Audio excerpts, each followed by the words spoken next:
Why are failures more meaningful learning experiences than successes? Oh, they totally are. They totally are, man.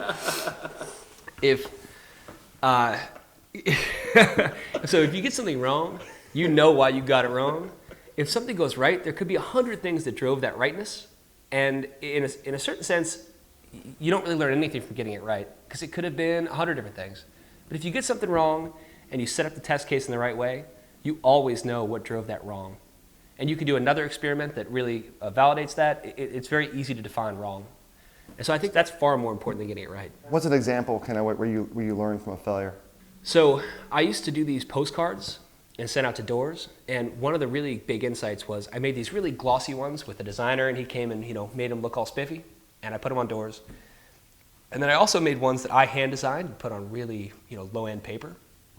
And surprisingly, the really fancy ones, the well-designed ones, had a 2 to 5% hit rate to online. Whereas the ones I designed, the really ugly ones, they had about 30 to 50%.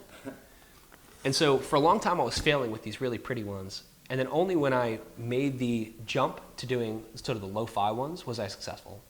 And then in that process, because I had done both, I was able to really get the real insight. And the real insight was the ones that look homemade, people assume they're from the neighborhood. They're being built in the neighborhood. And there's an insider aspect to a neighborhood and local community that's very important. So that insight has driven pretty much my entire business. I mean, you have to be an insider. You can't be an outsider going to these neighborhoods.